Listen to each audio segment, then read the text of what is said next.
Welcome everyone. Today I'm delighted to speak with Professor Aidan Dodson, a distinguished Egyptologist that is going to spend some time here with us having a nice talk. Welcome, Aidan. Oh, hello. Right, I'm Aidan Dodson. I'm the Honorary Professor of Egyptology at Bristol University in the UK, and I've been teaching there for well over 25 years. During my career, I've done various bits and pieces. I was chairman of the Egypt Exploration Society for some years. And also, I have a second string to my bow as well as my Egyptology, which is modern naval history. So, a fairly eclectic kind of areas of academic interest. Could you tell us what made you feel attracted to ancient Egypt? Was there a particular moment that initiated your passion? Well, actually, my interest both in ancient Egypt and naval history both go back to when I was probably about 7 or 8 years old. It's sort of age, I think, when you start getting interested in things which then probably stay with you for the rest of your life. And it was really a question of when my parents got me to join the local public library. I started exploring books. And one particular group of books I was attracted to, probably by sort of morbid curiosity as a 7 or 8-year-old, were books with skeletons in them, which turned out, of course, to be archaeological books. And having sort of kicked off initially with being interested in archaeology in general, very rapidly that, I think, crystallized into ancient Egypt. And really from that point onwards, that's really been one of my key interests, starting off as simply as an interest, as a hobby, as a child. And then when it came to go to university, did I do something sort of sensible like business studies or something like that? Do I do something I was interested in? Did archaeology specializing in ancient Egypt, and it sort of carried on from there. Although my actual career as a full-time Egyptologist took a while to get fully going, because having done my graduate work or my master's, there were clearly no jobs to be had in Egyptology, at least full-time ones. So I ended up working for the British government for 25 years, while in parallel also doing part-time teaching and researching. So it was only about 12 years ago, when I finally escaped from the clutches of the government, that I was able to go back to full-time academia once again. Although I think most people had no idea I had sort of a day job, because I've always had quite a good sort of production rate as far as academic work is concerned. So I don't think people actually quite noticed that I was actually only formally being paid as an Egyptologist for half a day a week for the last 15 odd years. You have taught at Bristol University for a long time already, but you have also spent some time at the American University in Cairo. How have these distinct academic environments influenced your perspective on Egyptology? Interesting one. I think my sort of quite non-standard approach to having to work and so on has meant I've probably got a much more eclectic kind of attitude. So, as I mentioned, I'm also very much interested in modern naval history. So therefore, I think I'm quite so sort of constrained by sort of what the world of Egyptology throws at you. I've had other areas which I've worked in.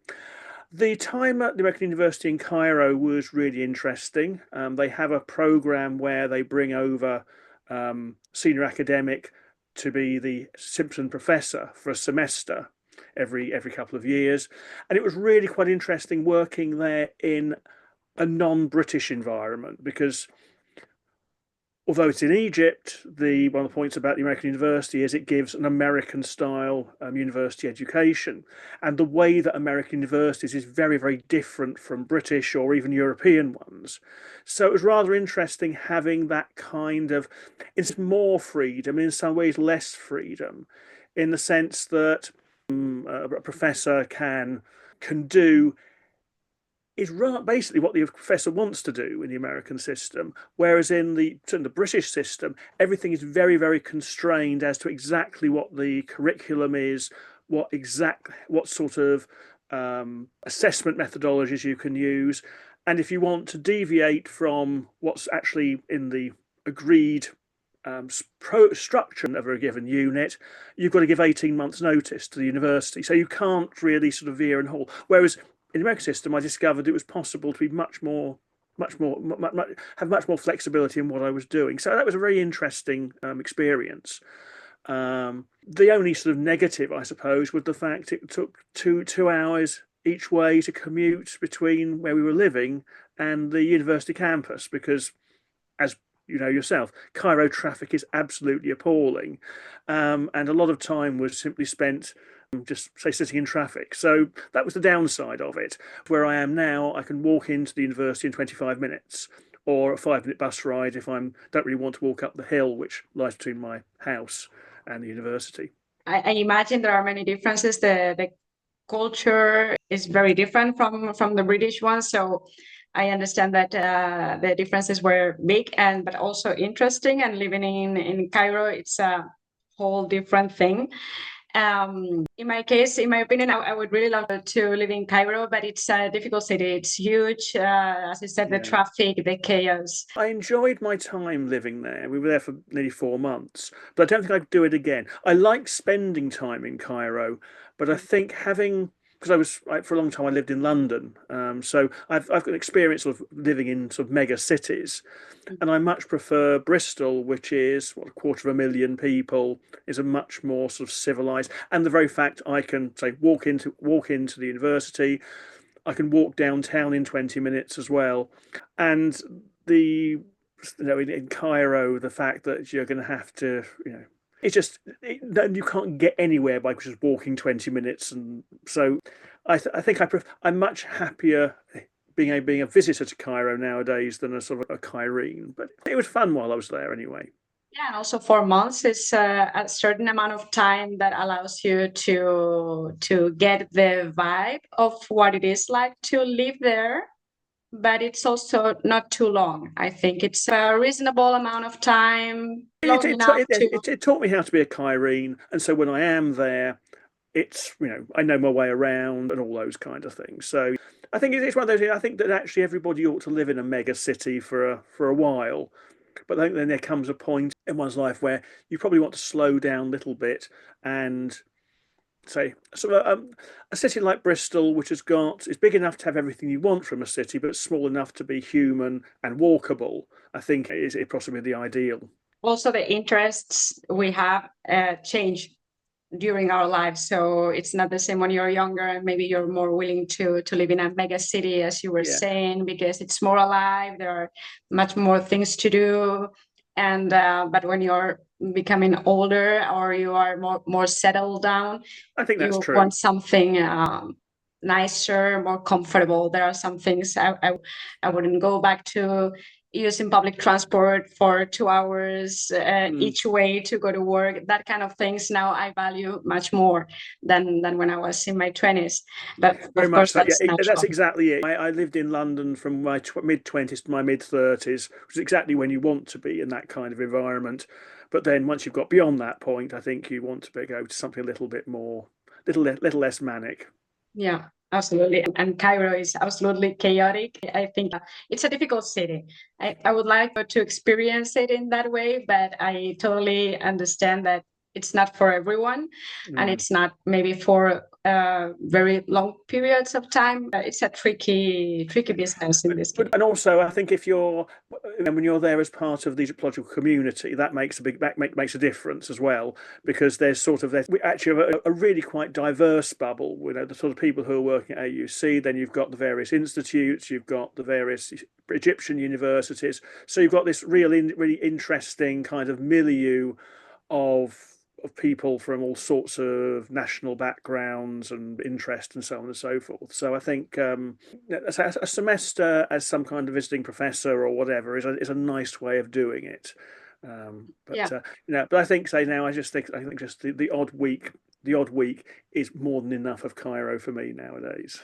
It's true. This last time I was in Egypt, I like to start in Cairo and finish in Luxor, because Luxor is much more relaxed and it's like nicer to finish there. And this time I had to go to Luxor and then back to Cairo and then back to Luxor again. And it was coming back to Cairo after having been in Luxor. was not as pleasant as I imagined. Because we did that just a couple of weeks ago. We took a couple of friends to Egypt. We've never been to Egypt before, so we gave them about 3 or 4 days in Cairo, and then say down to the relative civilization of Luxor, Yeah. which that was interesting. Just trying to decide what to show sort of two people who'd never been to the country before, how to what was important to get for them to go and see.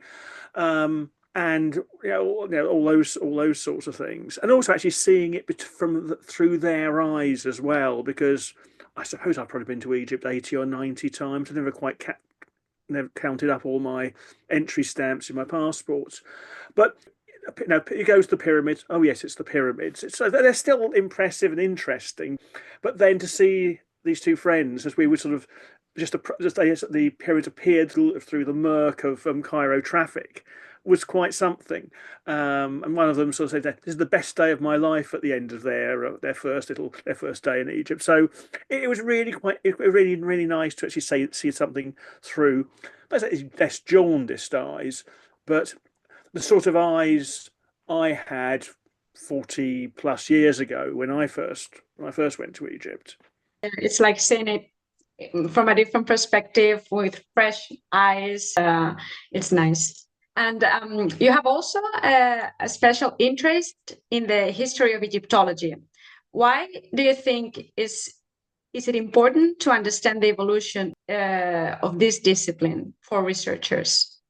I think it's important to understand where our current views come from. And also, it helps you understand what really are facts and what are really sort of opinions, because the two often get quite blurred together. And it's only really when you trace back to the beginning of a certain historical concept or views of a particular individual that you start understanding where some of the things which when you're a student are simply taught as effectively as facts actually aren't.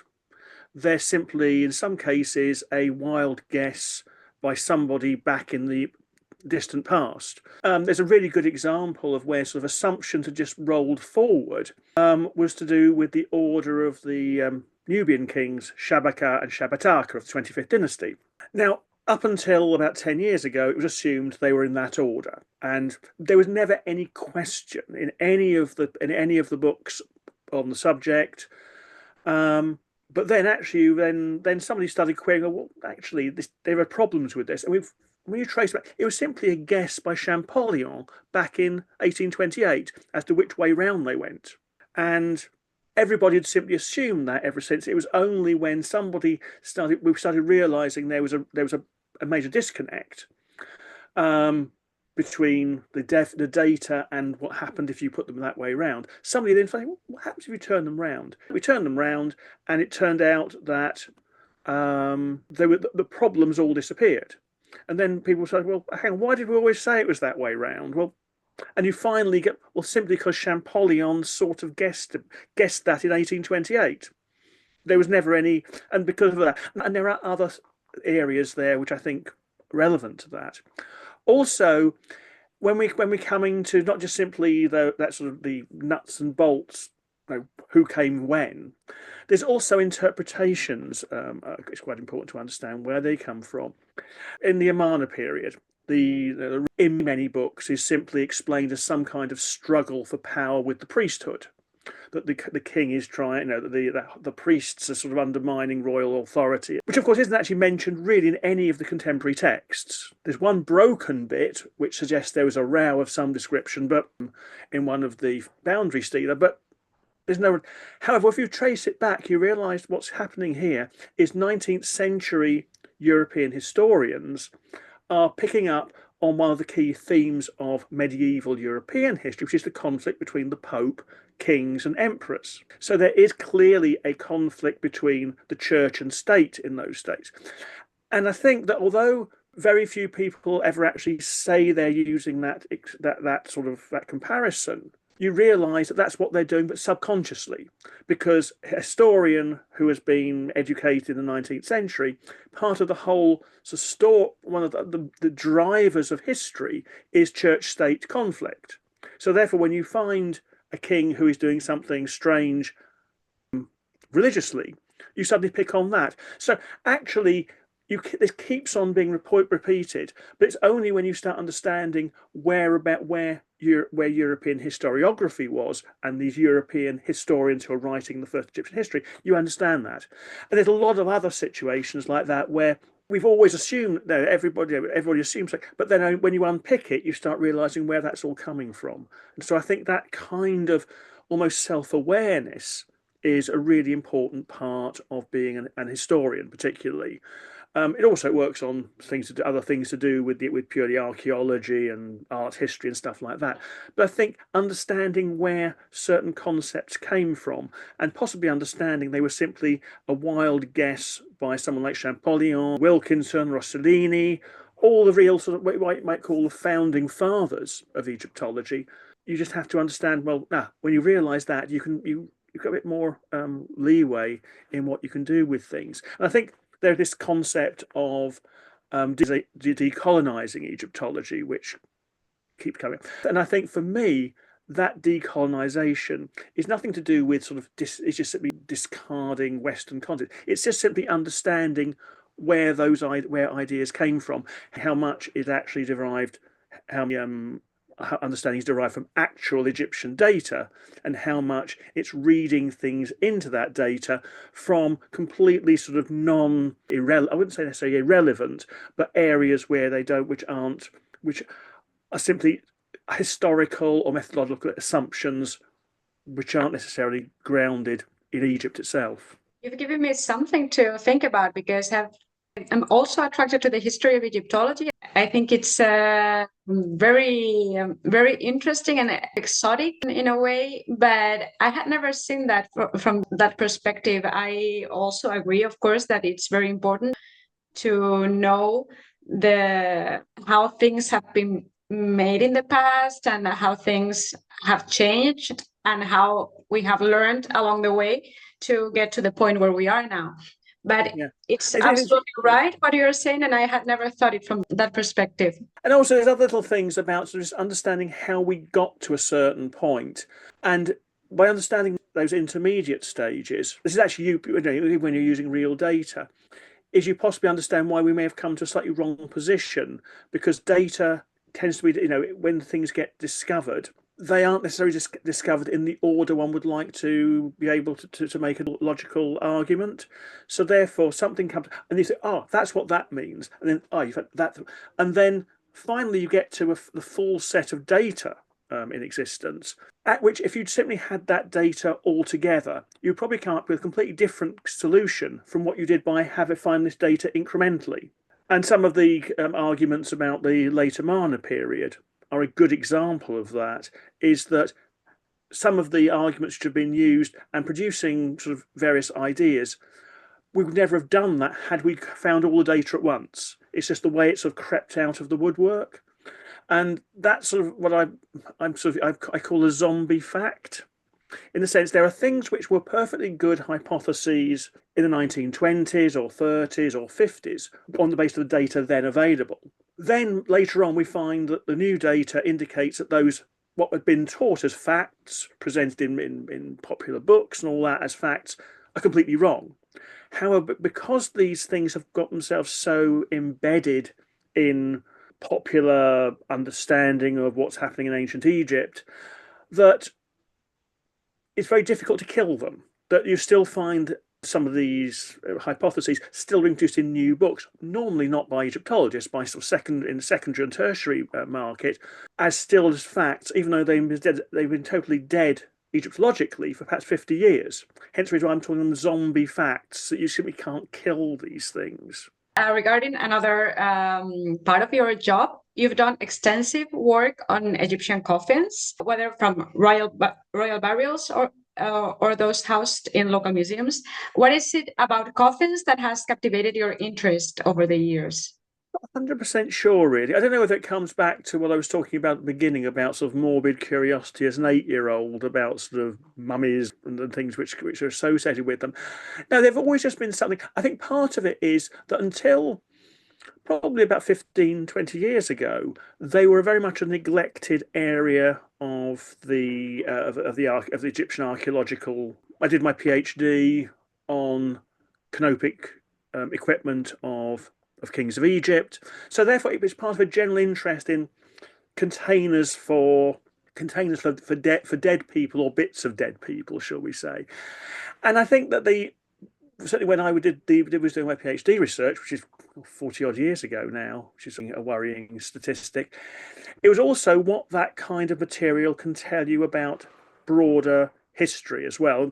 It really, so in many ways, I often call myself more a historian nowadays than an archaeologist. But on the hand, the archaeological side is integrating the two. So what can the way that something was made, what is this typology of a particular sort of thing, what can that say about the order of certain individuals? There was a paper I did many years ago which was looking at canopic chests and coffins of kings of the 17th dynasty. The 17th dynasty is notoriously problematic even now as to exactly what order kings came in.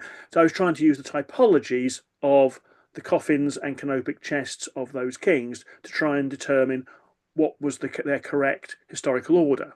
And similar kinds of things when you're looking at other individuals, less distinguished ones, various type names of nobility and so on. If you can start looking at their coffins, look at the typology of that, what can that say about how the whole thing sort of fits together?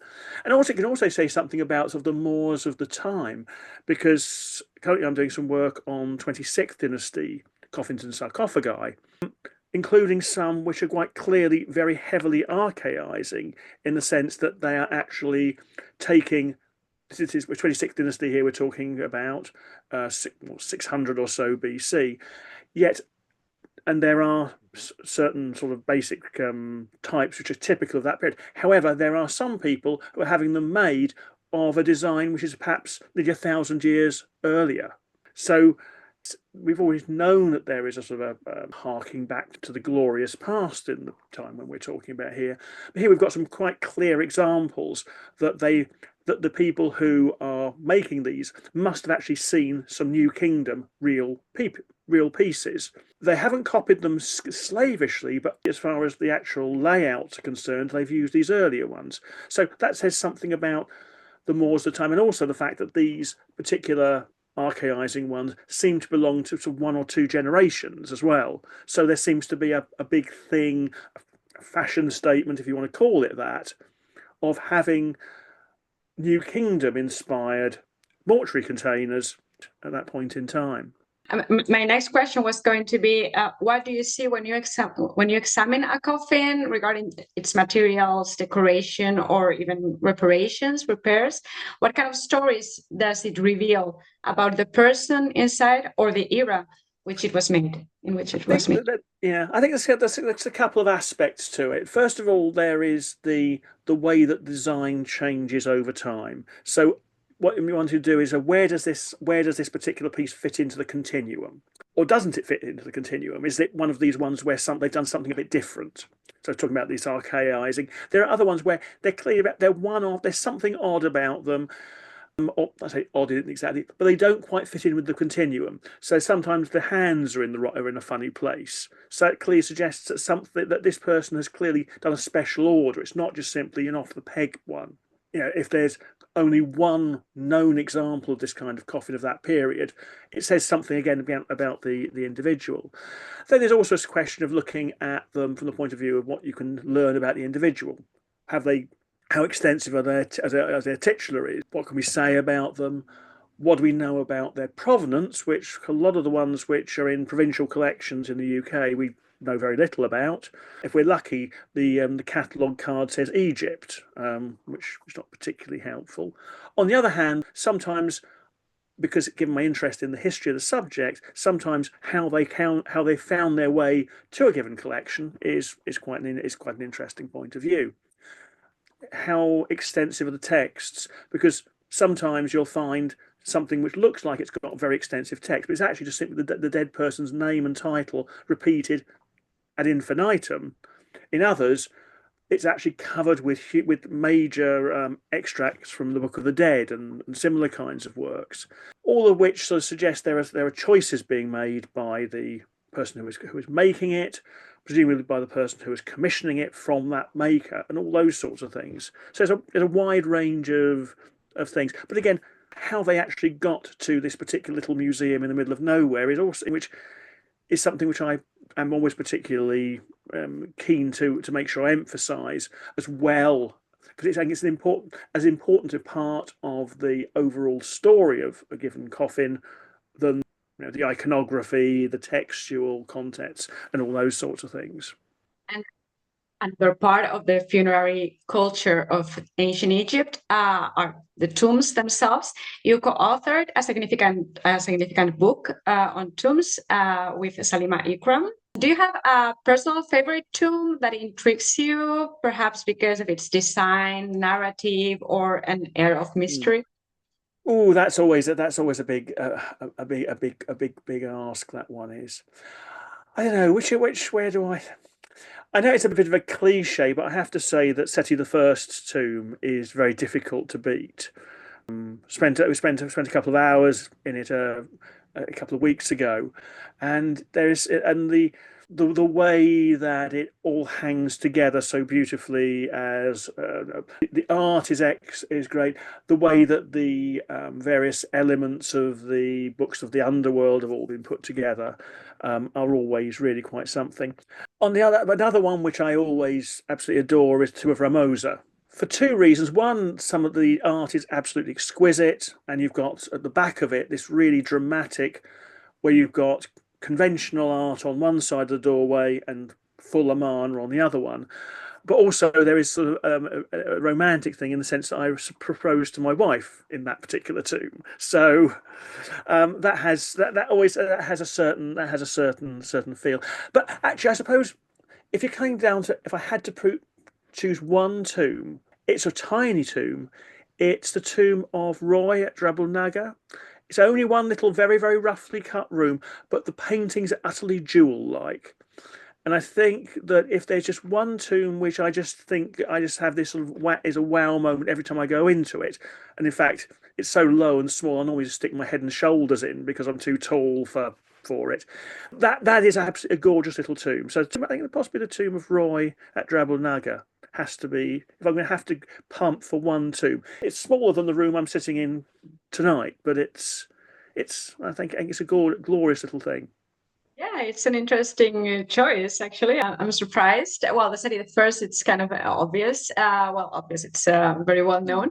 But yeah, it's a very good election. And given that these ancient artifacts are distributed across museums worldwide, what do you see as the most pressing challenges in preserving coffins and funerary materials today? I think in many ways the most pressing thing is really to actually have a full record of what we've got. I think that's true actually in general terms, is that although we have got catalogues online and so on, is joining all that together so you actually know what is out there, and so therefore you can study things better in context. That's sort of in the sense of the study of these things. The other big issue is simply, for something like coffins, is what to do with them, is space, because they are quite chunky things.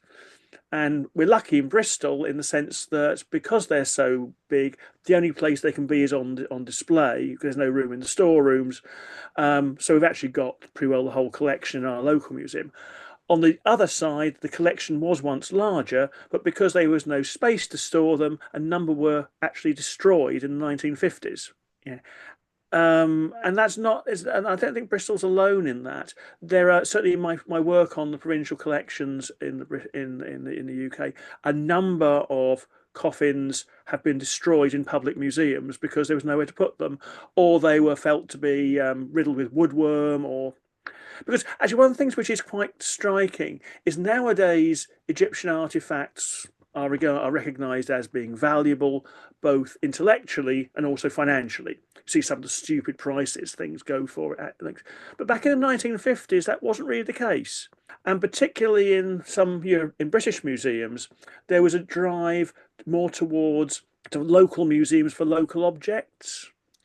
and quite a lot had received various bits and pieces of Egyptian, and there were a number of museums which took a fairly hard line on this. Some of them gave away their Egyptian material to other collections. Some sold them, and some simply destroyed them because nobody wanted them. There's a particularly notorious story about one particular museum in Exeter, which is down the road from here, whereby one of their coffins is now in Swansea, only because the then professor at Swansea happened to visit the week before they were going to destroy it. He said it was a very interesting coffin. Oh yeah, we're going to destroy it next week, but if you want it, you can have it. So it was simply given away. But another one that was then thrown in a dumpster and is lost. No photographs of it, no anything.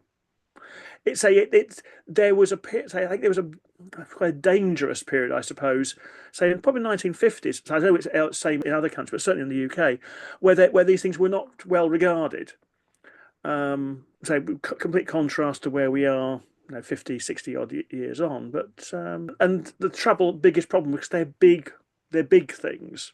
And sort of small museums don't have, if you've got your whole storeroom is taken up with a coffin, and you as a curator got no interest in Egyptian material, it's not regarded as part of your mission to have Egyptian material. It's been decided that you're just going to focus on the archaeology of your local area. It was a danger. A museum could be a dangerous place, particularly in the 1950s. I have no idea about this situation. It's incredible, totally unexpected. And talking about coffins again and about how they are displayed in museums, I find that it's, I don't know if I should say the most difficult object to put in a proper way on display, because of the size first, but also they are decorated in every single angle. So how do you I've seen different ideas and different ways they are displayed, but I have never seen a way that convinced me. Yeah. No, This is the best way to go. There are some things I like this idea, but they are really difficult to see. I think the biggest issue is you really want to be able to see them all round, and unless you've got in almost infinite space, like the Grand Egyptian Museum has got for its displays, you've always got to have something up against a wall or some way so you can't see it. So the ideal is clearly to be able to go all the way around it, and saying that the Grand Egyptian Museum, they've got the space to do that. So there it is actually possible to completely go examine all aspects of it. But it's a problem. It's a question of space. Whether or not, so when you've got something up against a wall, there should be a mirror is put in so you can see the relevant things. But then also you've got the problem about the interior, how you deal with that, particularly if the mummy is still present. Then got you can see some of the decoration, then it disappears underneath the mummy. So yeah, I'm not really sure what the ideal is. It's if you've got. You require a lot of space. Otherwise, I suppose it's just so that the visitor can at least get a basic concept of what the thing is like, so that you've not got too many aspects of it hidden away. But I think now with all the digital tools that are available, maybe it's not ideal, but I think it helps a lot, because if you have a big amount of coffins, and of course you can't display them individually, each and every single part of the coffin, but you can have a digital reconstruction, photogrammetry, or there are many different ways to do it. And they can be moved up and down in all directions and all kind of things, and you can see details and high definition. It's not the same, but I think in a worst case scenario, let's say where you don't have the space or you don't have the tools to make a better display, you can use something digital that is accessible to again. But if you actually have the resources to do that digitization, and again, a lot of the smaller museums I've been dealing with, the coffin can't be even got out of the case in some cases to actually then be scanned or anything else. So there's a whole, and also then making those scans available to people, that requires resources which a lot of these small museums simply haven't got. So it's an ideal, But actually, in some ways, the only museums which probably have got the resource to do that are the bigger ones, which probably have got enough space to display them properly anyway.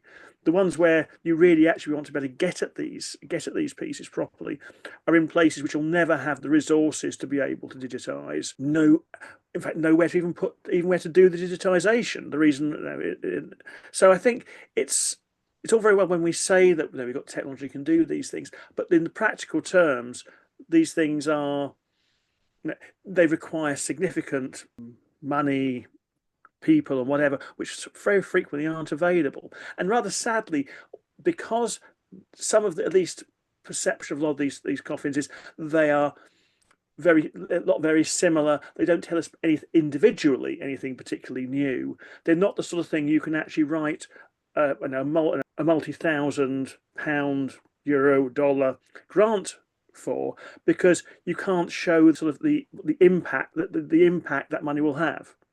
So they still remain slightly sort of not exactly forgotten, but sort of neglected because of what they are and what kinds of investment is required to actually make more of them.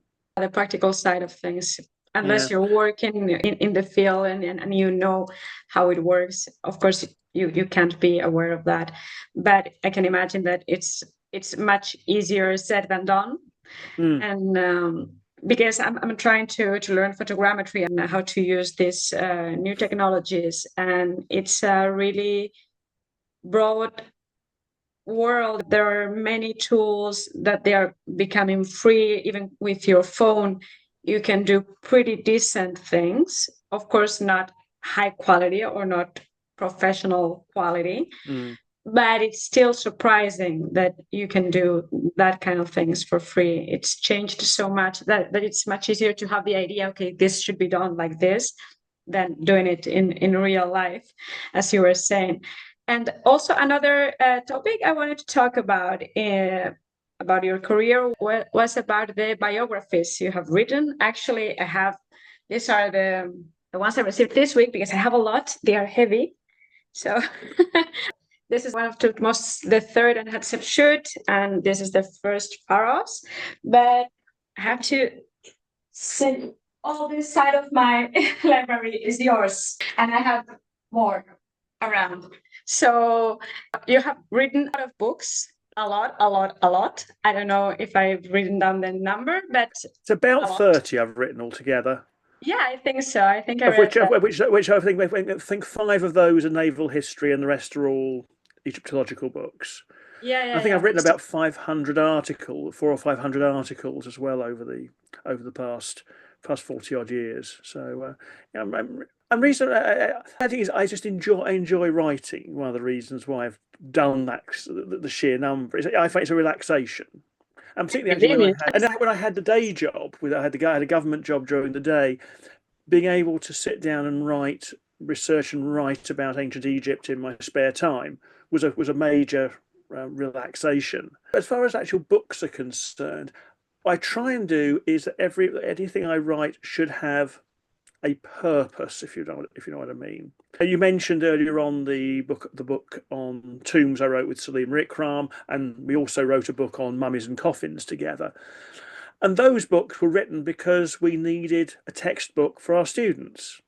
There was nothing available which gave the overall picture on those two topics. So we basically we wrote them almost for ourselves, so that we had something which we could then give our own students. And a few other ones have been along similar kinds of lines. The book I wrote on the third intermediate period. There's still my late professor Ken Kitchen had produced his third intermediate period book, but it was getting out of date, and also it's rather heavy going. So therefore, that was to have something out there which was slightly more accessible for students. Same went for late 19th dynasty and so on. But that series you were talking about there, the Lives and Afterlives, has an interesting genesis, in the sense that some years ago, the then director of the American University in Cairo Press, who publishes that particular series, was chatting with Tahir Aboudi, who owns a famous bookshop in Luxor. It's probably the best Egyptological bookstore in the whole of Egypt, and in fact, probably getting on in the world in places. And he asked Tahir, "Is there a book which you're asked for which doesn't exist?" And Tahir said, "A book on Seti I and his tomb." So therefore, he then passed that on to me, not saying, "Oh, would you write it?" but saying, "Isn't it interesting? You might want to think about this." And so I ended up writing the first of that series, Seti I, King of Egypt, His Lives and Afterlives. And having done that, it seemed to it felt like it worked quite nicely, because the basic concept was to have a section talking about the history of the king's reign, then looking at his afterlife, both in the sense of what his tomb was like, but also what then later views on him were, how he was rediscovered. So that's where the lives and afterlives sort of subtitle came. It's life, but also the afterlife in its much bigger term, both from the point of view of his his afterlife in Egyptian religious terms, what's his tomb like and all that, but also how has he then been perceived by later Egyptians, modern historians, etc., etc. So that felt quite nice. And the publisher seemed quite interested in sort of, carrying on the concept. So I then did Ramesses III, partly because his tomb had just been reopened with new lighting. So I'd actually taken some I'd been able to photograph the tomb quite comprehensively, so there were pictures available for that. Then after that, it then sort of kept going. There were some discussions over who or what might well make another volume. There was the first pharaohs was on the basis, well, that there was not that a huge amount out there, again, generally accessible on the early pharaohs. And one of the nice things about this series was we'd agreed at the outset it was going to be in full colour, which of course makes these things far more attractive to the more general reader. And the first pharaohs was quite interesting because although a lot of my research in recent years has been New Kingdom and the Third Intermediate period, fundamentally, one of my early passions about ancient Egypt, going back to my school days, was the early dynastic period. So therefore it's rather nice just to go back to source, if you like, and look at a period I'd not really seriously looked at in a very, very long time, and be able to put together that.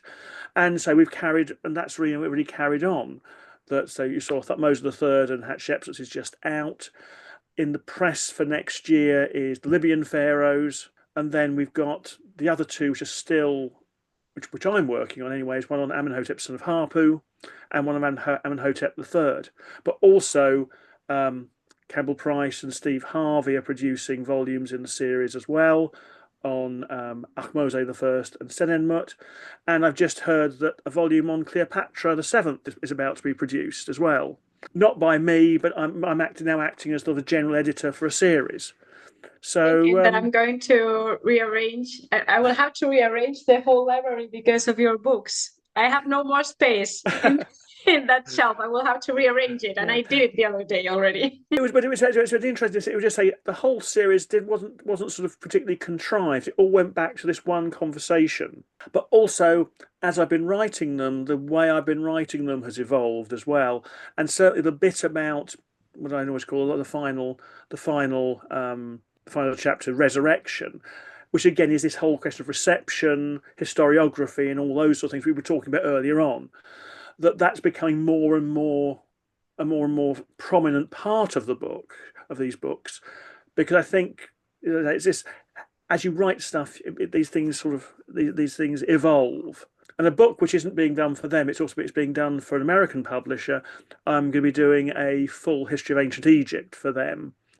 It's going to be called Ancient Egypt, a new archaeological history. And again, I'm trying to then foreground the historiographic part of it. So as well as giving the basic account, I want to and then try to explore in more detail as usual how we get to those particular points. So and somewhere along in the future, I would read. There's a book I've been planning to write for, which is purely on Egyptian historiography. But that's been something which I've been thinking about for about 20 odd years. I still haven't actually got that far, but possibly I'll try and get that try and do that at some stage in not too distant future. Looking forward to seeing your next jobs. You have a lot of plans. And talking about these biographies of these renowned Egyptian rulers, what is the most challenging aspect of reconstructing a biography when historical evidence is so fragmentary? I think the challenge comes with these books. They're very much aimed at the sort of middle level audience. So they're going to be, the idea is they're suitable for Egyptophiles, Egyptians, students of Egyptology, but also people who are just more generally interested in history. So the biggest challenge is to try and write a coherent story which doesn't fall into the traps of being based on my wild guessing in places. In the sense that it's got to be tell a story which is comprehensible to the uninitiated, but also to make it quite clear to them what is fact, what is a reasonable assumption based on the facts, and what is, I'm not going to say wild guessing exactly, but what is hypothesis. And that's always been my challenge in writing, because most of my books, in fact all of my books really, apart from my PhD, were very much intended to be accessible to both scholars and the interested layman, and trying to get to steer that course between telling the story as I think it probably was, but without excluding other options, and also without making it quite clear at what point we can be reasonably sure about something, at what point we're going into a slightly more speculative kind of area.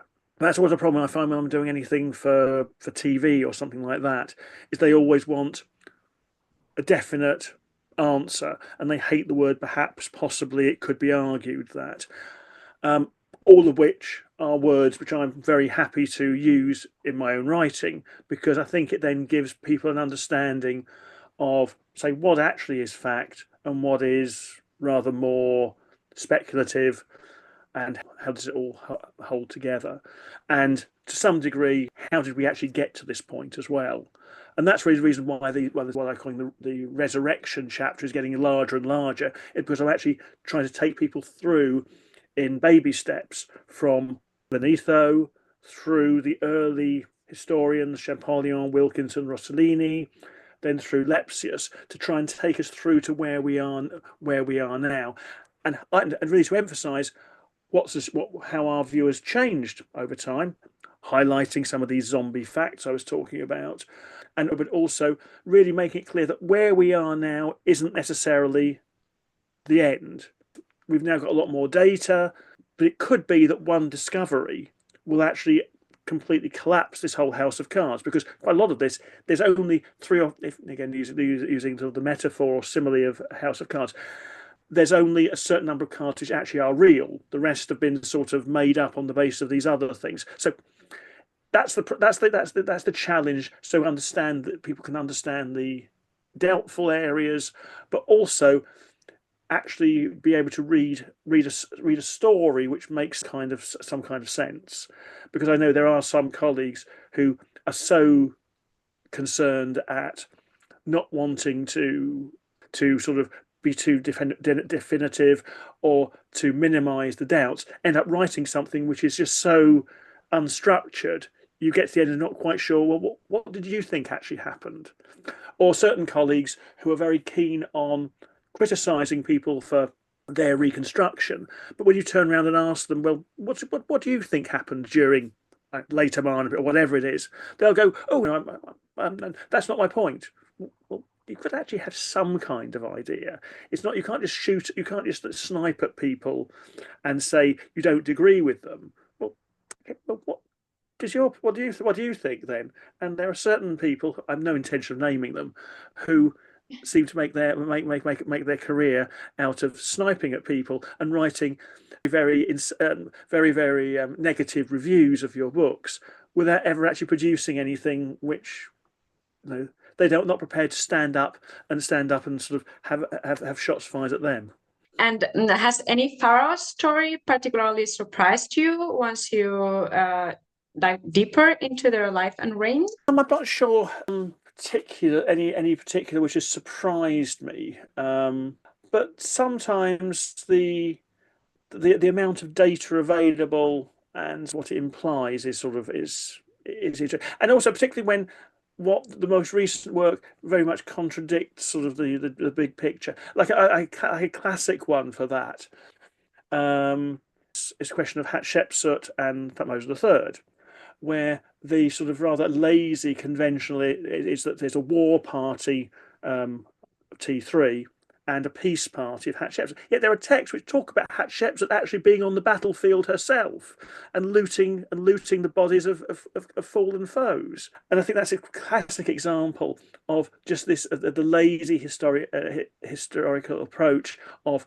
women are nurturing, and men are more violent. And as far as we can see, the Hatshepsut was perfectly happy leading an army, and which wasn't necessarily a surprise to me, but the reaction of people when I talked to them about that, it's sort of, wow, she wasn't just running peaceful stuff to Punt. Well, she did that, but also quite clearly she personally led an army into Nubia and killed Nubians. So I think it's just that again, going back to what I was saying earlier on about sort of conventional views, is actually confirming where conventional views simply don't hold any water, and there's this terrible temptation to simply repeat what people have said in the past. Sometimes when you have heard them so often, it's really difficult to get rid of these concepts, and you have to create a new one or get adapted to the new ideas or new hypotheses. But some traditions, let's say, or traditional ideas are so interiorized. It's also a question of who said them. That. But I've had people. But Professor so and so said that. Yes, and so just because you've been given a professorship doesn't actually make you any cleverer, or make you any less susceptible to bad ideas. Making mistakes. Everybody makes mistakes. So yeah. And your biography series covers rulers from early dynasties to Nubian and Libyan pharaohs. Do you notice any common traits or patterns that contributed to their success or challenges in their rule? It's very difficult to, because in many cases we haven't really got the data to be able to have that kind of level of sophistication, and that's something I've always tried to avoid, is to try and explore that too deep, because we simply haven't got the data in most cases. As I've said to people, in some cases we don't even know somebody, even their very existence is sometimes problematic. And there are a couple of a notorious example where we actually got the gender wrong for over 100 years of one particular person.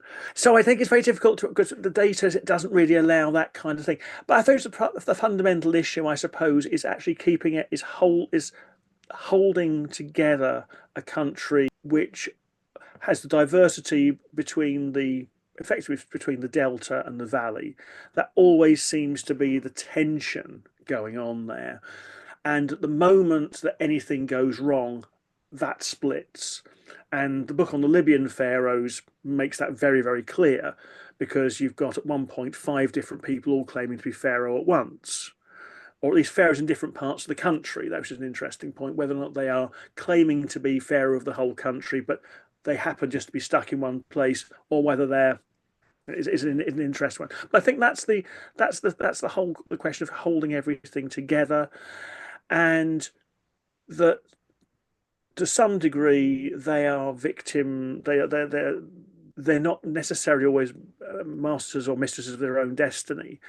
Certainly the question about how well about the inundation, particularly, because again, working on the Libyan pharaohs book, you can very much graph political collapse against an over high or over low inundation of the Nile. And I think work which was done years ago seemed to indicate that at every point in Egyptian history, or almost every point in Egyptian history where we can actually discern what's going on and have the data, is that when there is problems with with the inundation, either too high or too low, that's when something nasty happens. When you start at the beginning of an intermediate period, or part of a civil war or something along those kind of lines. So that no matter how sort of self-confident a pharaoh is in their ability to control matters, in practice, they've just got to keep their fingers crossed that the does what it should do. You might get away with a year or 1 or 2 dodgy years of too high or too low, but if you get a whole decade of ultra low dials, no matter how skilled a politician you are or nice guy or whatever, you're probably going to end up something's going to happen anyway. So I think that's sort of the one thing which you can probably discern, is that you're not necessarily a master of your own destiny. Absolutely. And now I would like to turn to recent news. You've probably heard about the discovery of Thutmose II's tomb. What can you tell us about that? Okay. The question of the tomb of Thutmose II has always been a bit of a problematic one. In fact, when you're looking at the history of royal tombs during the New Kingdom, from the reign of Hatshepsut and Thutmose III onwards, with the exception of a couple of issues, we've got a complete sequence. Prior to that, it's always been a problem. We now seem to be happy that Thutmose I was buried initially, anyway, at Abydos in the last known Great Royal Pyramid. And after a bit of toing and froing, I think we're now reasonably happy again where Amenhotep I is buried. Thutmose I is a bit of a problem. His tomb may have been taken over Hatshepsut, but T2 has been, at least there's been candidates for those other ones. But T2, there's never been a really solid candidate. The one tomb which was a long time thought to be his, or might be his in Valley of the Kings, KV42, has various problems, including foundation deposits which belong to a wife of Thutmose III, so it doesn't really fit. So the question is, where was it? Now, there's only a few months before the discovery took place, which is in the southern Wadis, which is way away from sort of the centre of gravity of the Theban necropolis during most of the New Kingdom. An article of mine, which had been written a couple of years previously, came out, which had suggested that Thutmose II's tomb might well be in this southern Wadis bit. The reason being because if you extend the axis of that, it goes through these southern Wadis, very close to the place where we've got the tomb of Hatshepsut when she was Thutmose II's wife. She later moves to the Valley of the Kings, but there's a tomb down there which is very definitely hers as a queen. And so I happened to make a suggestion that, given that a couple of other tombs seem to lie close to the axes of their mortuary temples, it might be down there somewhere. And then about a couple of months after it came out, I got an email from the excavator, Piers Littleland, saying, hey, we've just found Thutmose II's tomb. Now, this was a couple of years ago. This was back in 2022. But at that point, he was happy it was probably a royal tomb of the early 18th dynasty, but at that point he couldn't be sure it was T2.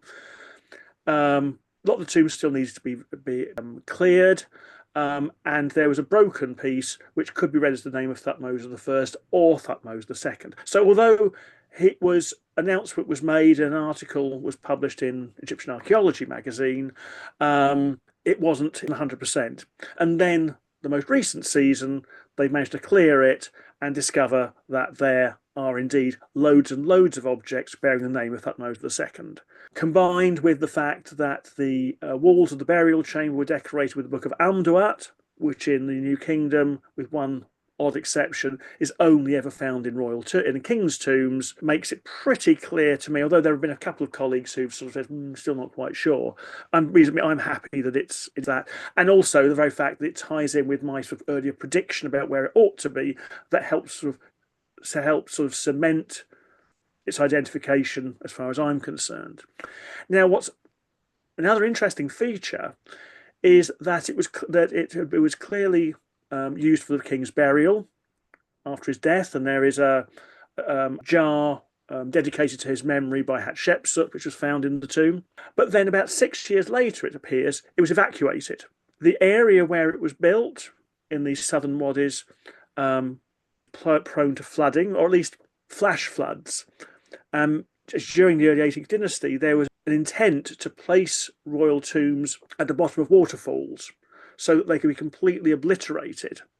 But that did them to be properly sealed, so that therefore, once they'd been sealed, any water would just simply put debris on top of them and wouldn't cause a further issue. It seems that didn't work with, and they had to evacuate his tomb a couple of years. There's a text apparently found which is talking about possibly 6 years, and to do it, these floods had completely blocked the main entrance to the tomb, so they had to cut a special extra corridor around the blockage directly into the burial chamber, which had been at the end of a sequence of chambers, and then evacuated. Now, the big question is, where was he evacuated to? And as I understand it, they have got a site which they think might be the new tomb, but we don't know yet. So the story, we've certainly got the place that Thutmose II was originally buried. We know he's evacuated, but where he's evacuated to is the next bit, which I think they're hoping to clear the site which they think might be the new tomb in real time in the next roughly as we're talking. That's roughly where we are. That's the tomb.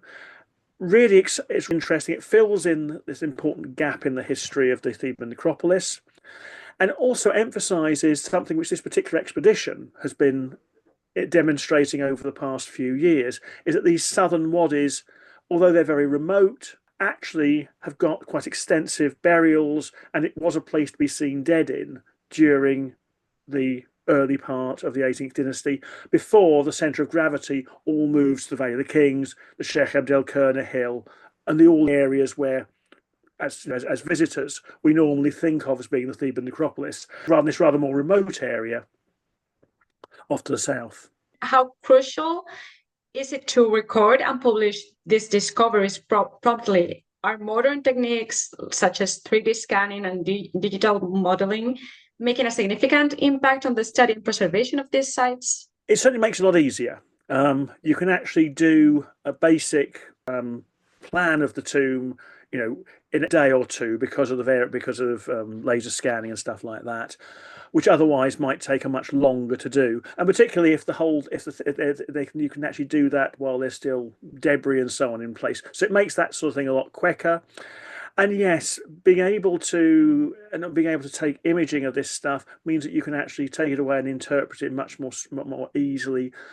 The days when you had to a wall, it was a question of putting tracing paper up against a wall, and then, which often, if the wall's in very bad condition, isn't a very good thing for the wall itself. When you've got to stick the tracing paper onto things. So yeah, here I think is somewhere where modern technology makes it possible to do this stuff much more rapidly. It therefore means that you can actually produce in a much more rapid manner. On the other hand, though, you can't get away from a human being in the process, because when you've got a badly damaged wall, you can get a great scan of it can be digitally recorded, but actually what the various traces mean often requires the human brain to be put into it. So Chicago House, the epigraphic survey of the University of Chicago, which has been working in Thebes for over 100 years now, they've always used an approach whereby they may take photographs. They will take, but then they'll draw over the photographs to get these things, because the photograph on its own, no matter how well it's taken, how well it's lit, doesn't necessarily tell the whole story. You've got to actually have the wall in front of you. So even with the best digital epigraphy, you're still going to have to get to the point where you're going to have to go and sit with torches in different directions, lamps in different, to be able to see exactly what's there. Although the great thing nowadays is you can do it well on an iPad rather than on tracing paper, which if it's hot and humid, then gets sort of soaked in sweat, and you can, but still you're going to get away, even with AI and all those things. You're never going to get away from the point where, to make sure you have got an accurate copy, and when I say accurate, I mean a copy which actually reveals enough detail about what's happening with the wall. Has it been reworked? Are some of these traces real, or are they just simply sort of ghosts produced by the light and things like that? So it makes the whole initial thing much easier, but there's still the requirement for somebody to sit up, get there close up and personal with the wall and be able to then correct and understand precisely what's going on there. Technologists are, in my opinion, are a tool. Maybe people that doesn't have the contact with this, how new technologies work. Sometimes in my work, they like, okay, this is automatic. You click a button and it's all done. And it's not like that. The new technology, or it's a tool. But Precisely. And you've got to understand there has to be someone behind it. Yeah, you've got to understand the limitation. I think it's the same with say when you're writing history or anything else. It's understanding the limitations of what you've got. They may all look great, whether it's the technology, you just press a button and it produces this for you, or you've got a nice story which you can impose on the. But you have to understand the limitations of it, how far you can go and how far you can't go, and that's true in almost all human endeavour. Is you've got to understand the limitations of what you've got, your own abilities, the abilities of technology and other people, and it's that self-awareness which I think is so is quite often lacking in, say, a whole range of things. But at least in the world, when you're working in the world of scholarship, you should at least make very, very aware of where there are limitations, and also in proper scientific methodology is to be clear as to where your limitations are. There are too much of a temptation often to present your view as being the correct one without actually then sort of admitting, well, actually there are other ways of interpreting it.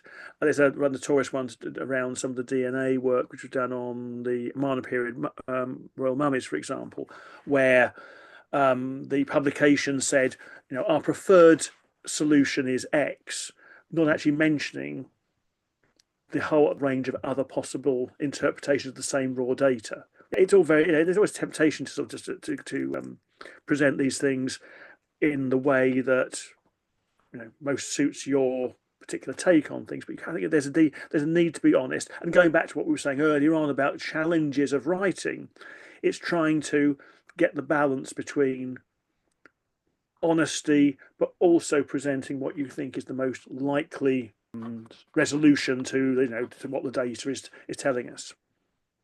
Yeah, I thought it would be the scientific approach. How to put this would be more, well, should be objective as possible, and you can present your opinion or your theory or your hypothesis that's you're proposing. But in the end, you need to work with the data that is available, the information that is available, and it's because you're trying to build a puzzle with a lot of lacking pieces, and you're trying to see what's the picture. There's a question of it that's like that in the humanities, like Egyptology, where one might try and use a scientific method, but unlike sort of hard science, where there clearly is a correct answer, there isn't. In the humanities, there's all that quite often you've got to fill in, try and talk about people's motivation and things like that, and that's immediately you're all away from science there because you're watching fiction, and it's quite clear where the dividing line is between those things, I think. Absolutely. And the other side, or another side of your job, is about British royal tombs. Yeah, I think it's sort of a general interest in what human beings do with dead bodies. I think is a sort of that's what it comes back to. But British royal tombs was specifically partly through family link. My grandfather was Clerk of Works at Windsor Castle. And one of the family stories he passed down was one of his jobs once a year was to go down into the royal vault and take a wreath of flowers to lay on one of the coffins. So that was unfortunately he died when I was very young, but the story was passed on by my mother. And so I grew up near Windsor, which is where many of the British royal burials are. And my father and I used to go quite regularly to Windsor Castle and look at the St George's Chapel, which is where so there was that interest as well. But actually writing the book on it was actually down to Salima, because when we were both students at Cambridge together, I took her out for a day to go to Windsor. and we went round the St George's Chapels, which is where the burials are. And she asked me a few questions about, are they proper vaults underneath? Are these sarcophagi freestanding? What is it? And I said, I don't know. And I'll find out for you was the answer. And that eventually turned into a book about 20 odd years later on, because the answer wasn't necessarily that straightforward, because the amount of the published data was quite scattered, and so it was interesting to try and put all that together, and we're then looking at it as an archaeologist, looking at how the way burials were made changed at time, and also little things like, for example, there is actually a period where the bodies of British monarchs were not only embalmed but placed in coffins which look like mummy cases. Okay, they've got Christian symbols on them, but they look just like an Egyptian mummy case. And also, they're made of lead rather than anything else. But the idea of actually having human-shaped coffins, it was quite a revelation to find that that's you find in medieval Britain, medieval Europe more generally, as well as much back in time, of course, with the Egyptians. So it also sort of brought together a general sort of interest in what human beings do with dead bodies, and also how some of the themes which keep reappearing in different, completely unrelated cultures sort of come together. Like at one point, the desire to have a coffin in the shape of a body. You have an impressive body of work. Professor Dodson, thank you very much for this very interesting conversation and for sharing your insights and your expertise with us. Your work not only deepens our understanding of ancient Egypt, but also bridges connections across diverse fields. It has been a pleasure. I hope we can have you here again to talk more in the future. Thank you very much. Thanks for having me.